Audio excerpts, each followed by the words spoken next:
ಇವರು ಒಂದು ಕಾಲದಲ್ಲಿ ವಿದ್ಯಾರ್ಥಿ ನಾಯಕ, ಕಾಂಗ್ರೆಸ್ ಕಾರ್ಯಕರ್ತ, ಆಮೇಲೆ ಶಾಸಕ, ಸಚಿವ, ಕೆಪಿಸಿಸಿ ಅಧ್ಯಕ್ಷ, ಉಪಮುಖ್ಯಮಂತ್ರಿ, ಈಗ ಮುಖ್ಯಮಂತ್ರಿ. ಇದು ಡಿ.ಕೆ. ಶಿವಕುಮಾರ್ ಅವರ ರಾಜಕೀಯ ಪಯಣದ ಯಶೋಗಾಥೆ.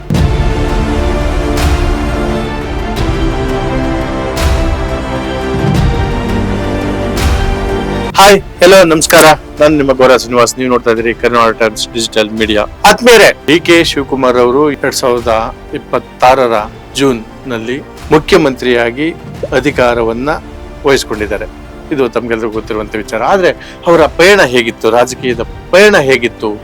ಸೋಲು, ಗೆಲುವು, ಜಾರಿ ನಿರ್ದೇಶನಾಲಯ, ಸಿಬಿಐ, ಹೀಗೆ ಹಲವಾರು ಹೊಡೆತಗಳನ್ನ ತಿಂದಂತ ಅವರು ಮುಖ್ಯಮಂತ್ರಿ ಆಗ್ಲಿಕ್ಕೆ ಏನೆಲ್ಲ ಕಷ್ಟಪಟ್ಟಿದ್ರು, ಬನ್ನಿ ಒಂದು ಪಯಣವನ್ನ ನೋಡ್ಕೊಂಡು ಬರೋಣ. ಕರ್ನಾಟಕದ ರಾಜಕೀಯದಲ್ಲಿ ಕಳೆದ 4 ದಶಕಗಳಿಂದ ತಮ್ಮದೇ ಆದ ಪ್ರಭಾವ ಉಳಿಸಿಕೊಂಡಿರುವಂತಹ ದೊಡ್ಡಹಳ್ಳಿ ಶಿವಕುಮಾರ್ ಅವರು ಮುಖ್ಯಮಂತ್ರಿ ಪದವಿಯನ್ನ ಗಳಿಸಿಕೊಂಡಿದ್ದಾರೆ.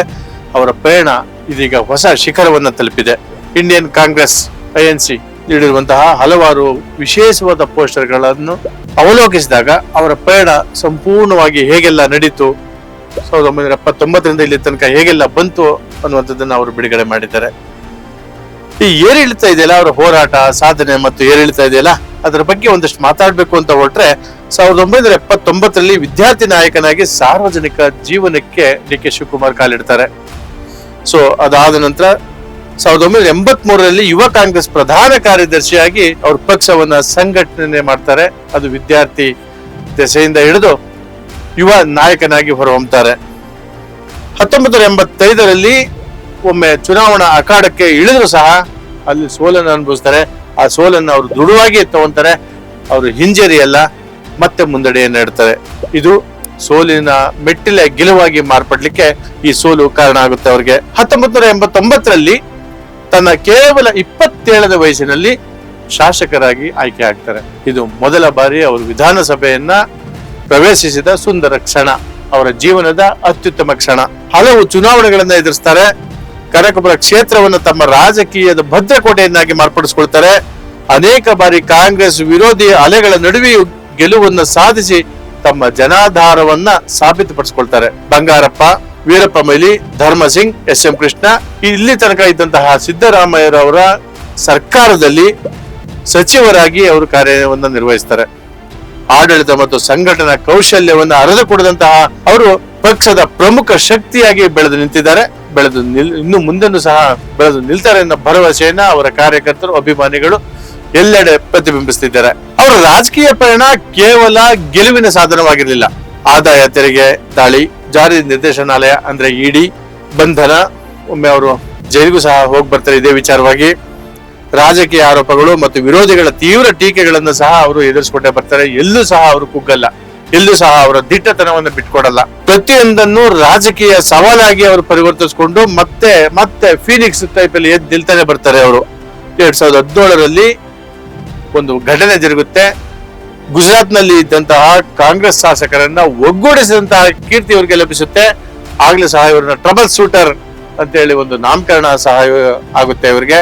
ಆಗ ರಾಜ್ಯದ ರಾಜಕೀಯಕ್ಕೆ ಸೀಮಿತರಾಗಿದ್ದಂತಹ ಡಿ.ಕೆ. ಶಿವಕುಮಾರ್ ರಾಷ್ಟ್ರ ರಾಜಕಾರಣದಲ್ಲಿ ಅವರು ಗುರುತಿಸಿಕೊಳ್ತಾರೆ. ಕರ್ನಾಟಕ ರಾಜಕಾರಣದಲ್ಲಿ ಡಿ.ಕೆ. ಶಿವಕುಮಾರ್ ಅವರ ಪಯಣ ಯಾವ ಪ್ರತಿಸ್ಪರ್ಧಿ, ಕರ್ನಾಟಕ ರಾಜಕಾರಣದಲ್ಲಿ ಡಿ.ಕೆ. ಶಿವಕುಮಾರ್ ಅವರ ಪಯಣ ಎಂದರೆ ಅದು ಪ್ರತಿಸ್ಪರ್ಧಿಗೊಂದಿಗಿನ ನಿರಂತರ ಹೋರಾಟ. ಅಂದಿನ ರಾಮನಗರ ಜಿಲ್ಲೆಯಲ್ಲಿ ಎಚ್.ಡಿ. ಕುಮಾರಸ್ವಾಮಿ ಮತ್ತು ಜೆಡಿಎಸ್ ಜೊತೆಗೆ ದೀರ್ಘಕಾಲದ ರಾಜಕೀಯ ಪೈಪೋಟಿಯನ್ನ ಅವರು ನಡೆಸ್ತಾರೆ.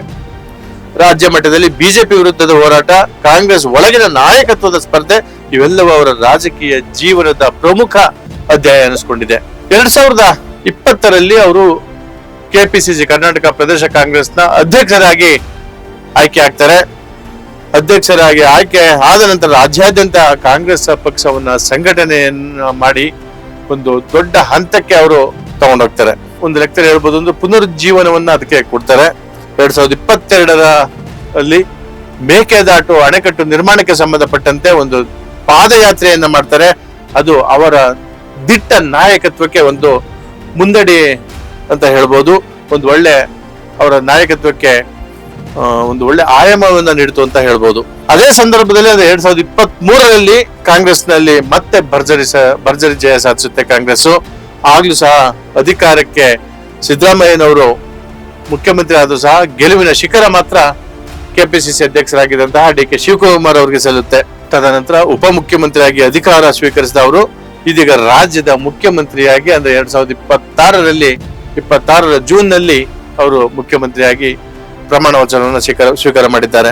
ವಿದ್ಯಾರ್ಥಿ ನಾಯಕನಿಂದ ಮುಖ್ಯಮಂತ್ರಿ ತನಕದ ಈ ಪಯಣದಲ್ಲಿ ಹಲವು ಗೆಲುವುಗಳಿವೆ, ಸೋಲುಗಳಿವೆ, ವಿವಾದಗಳಿವೆ, ರಾಜಕೀಯ ದಾಳಿಗಳಿವೆ, ಪ್ರತಿಸ್ಪರ್ಧಿಗಳ ಸವಾಲುಗಳಿವೆ. ಆದರೆ ಎಲ್ಲಕ್ಕಿಂತ ಹೆಚ್ಚಾಗಿ ನಿರಂತರ ಹೋರಾಟ ಮತ್ತು ಅಧಿಕಾರದ ಶಿಖರವನ್ನು ತಲುಪುವ ಗುರಿಯನ್ನ ಅವರು ಎಂದು ಬಿಟ್ಕೊಟ್ಟವರಲ್ಲ. ಅದನ್ನೇ ಒಂದು ಹಠವಾಗಿ, ಛಲವಾಗಿ ತೆಗೆದುಕೊಂಡಂತಹ ಡಿ ಕೆ ಶಿವಕುಮಾರ್ ಇಂದು ರಾಜ್ಯದ ಚುಕ್ಕಾಣಿಯನ್ನು ಹಿಡಿದಿದ್ದಾರೆ. ಇದೀಗ ಡಿ ಕೆ ಶಿವಕುಮಾರ್ ಅವರ ಮುಂದಿರುವ ಸವಾಲು ಚುನಾವಣೆಯಲ್ಲಿ ಗೆಲ್ಲುವುದಲ್ಲ, ಆಡಳಿತದಲ್ಲಿ ಗೆಲ್ಲುವುದಾಗಬೇಕಾಗಿದೆ. ಆಡಳಿತದಲ್ಲಿ ಗೆದ್ದಾಗ ಮಾತ್ರ ಅವರು 2028ರ ಚುನಾವಣೆಯನ್ನ ಗೆಲ್ಲಲಿಕ್ಕೆ ಸಾಧ್ಯವಾಗುತ್ತೆ. ಉಳಿದ ಕೆಲವೇ ಅವಧಿಯಲ್ಲಿ ಅವರು ಆಡಳಿತದಲ್ಲಿ ಖಂಡಿತವಾಗಿ ಗೆಲ್ಲಬೇಕಾಗಿದೆ. ಜನರ ನಿರೀಕ್ಷೆಗಳನ್ನ ಈಡೇರಿಸಬೇಕಾಗಿದೆ. ಚುನಾವಣೆ ಬರುತ್ತೆ, ಹೋಗುತ್ತೆ.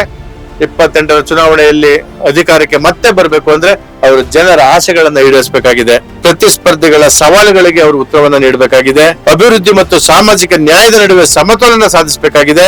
ಹಾಗೂ ಕರ್ನಾಟಕದ ಭವಿಷ್ಯಕ್ಕೆ ಒಂದು ಹೊಸ ದಿಕ್ಕನ್ನ ಅವರು ನೀಡಬೇಕಾಗಿದೆ. ಮುಖ್ಯಮಂತ್ರಿ ಹುದ್ದೆ ಎಂಬುದು ರಾಜಕೀಯ ಪಯಣದ ಅಂತ್ಯವಲ್ಲ, ಅದು ಆರಂಭ. ನಮ್ಮಲ್ಲಿ ಮುಖ್ಯಮಂತ್ರಿ ಆಗಿದ್ದಂತಹ ಎಚ್.ಡಿ. ದೇವೇಗೌಡರು ಇದೇ ಕ್ಷೇತ್ರದಿಂದ ಗೆದ್ದಂತಹ ಮುಖ್ಯಮಂತ್ರಿಯಾಗಿ ಗೆದ್ದಂತಹ ಎಚ್.ಡಿ. ದೇವೇಗೌಡರು ತದನಂತರ ಅದೇ ಕ್ಷೇತ್ರದಿಂದ ಪ್ರಧಾನಮಂತ್ರಿ ಆದ್ರು. ಹಾಗೆ ಈ ಡಿ ಕೆ ಶಿವಕುಮಾರ್ಗೂ ಸಹ ಅಂತಹ ಆಲೋಚನೆಗಳು ಇವೆ, ಆಶಯಗಳು ಇವೆ, ಅವಕಾಶವೂ ಇದೆ. ಆ ಅವಕಾಶಗಳನ್ನ ಉಪಯೋಗಿಸ್ಕೋಬೇಕು ಅಂತ ಅಂದ್ರೆ, ಅಲ್ಲಿ ಸದೃಢವಾಗಿ ನಿಲ್ಬೇಕು ಅನ್ನೋದಾದ್ರೆ ಜನರ ಆಶೋತ್ತರಗಳನ್ನ ರಾಜಕೀಯದ ಚುಕ್ಕಾಣಿ ಹಿಡಿದ ಡಿ ಕೆ ಶಿವಕುಮಾರ್ ಖಂಡಿತವಾಗ್ಲೂ ನೆರವೇರಿಸಬೇಕಾಗಿದೆ. ಇದು ಮತ್ತೊಂದು ಅತಿ ದೊಡ್ಡ ಪರೀಕ್ಷೆ ಆರಂಭವಾಗಿದೆ ಈಗ ಅವರಿಗೆ. ಇದರಲ್ಲಿ ಖಂಡಿತವಾಗ್ಲೂ ಡಿ ಕೆ ಶಿವಕುಮಾರ್ ಯಶಸ್ವಿ ಆಗ್ತಾರೆ ಅಂತ ಬಹುತೇಕ ಮಂದಿಯ ಒಕ್ಕರಲ ದನಿಯಾಗಿದೆ.